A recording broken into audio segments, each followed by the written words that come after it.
What's going on, you guys? Petplatypus here, and it's time for me to talk about 7 Deadly Sins, Chapter 136. But first, I'm not going to remind you to send in questions for my Q&A video because I have enough questions. You don't have to send in questions anymore. If I didn't get to a question that you may have wanted to ask or whatever, I'll probably do another one in the future. But for now, for my 100 subscriber Q&A special, I have all the questions I need, so thank you for sending them in. I will get to them in a video probably this week or like early next week. Just depends.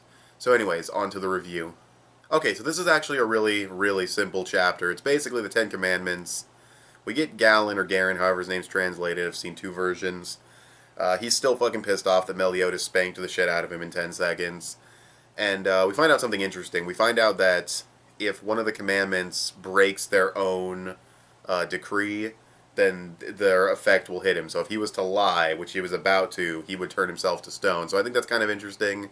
That'll probably come into play in the future. It might be how some of the weaker characters who can't really beat these guys may outsmart them and defeat them. Just a thought, but that was definitely interesting. They split off into groups of 2 so they can go kill people and get their powers back. So, yeah, don't really see all their pair-ups, but we see a couple of them. So, really not much else to say there. Then we get to the training side of things. Pretty much everyone's done training. They're mad at Meliodas for fucking provoking them, but it was still badass. Fuck you guys. It was an awesome chapter. You guys can shut up. But anyway. Yeah, they're mad at him, but we get some characters coming out. Like, we get, like, Griamore and the one dude from, oh my god, I forget what the fuck they're called. The dude with the mask. Griamore was like a kid? That was weird. Hawk, I don't know what the fuck's going on with Hawk, but I was done with life when I saw the fucking scales and the horns and shit, and how everyone just ignored him. But yeah, that needs some explaining. Not that it's like a problem, it's just what the fuck is going on there. I need to see what the fuck's happening with that situation, but because he looks crazy weird.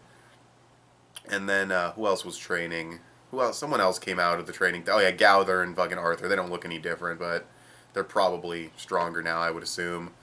And Elizabeth failed her training. So that's interesting. I don't know if it's going to go to focus on her and kind of give us that side of the story, like how she failed, or, you know, have Meliodas try to help her with her training. I doubt it. We'll have to just see what happens. But it's a really simple chapter.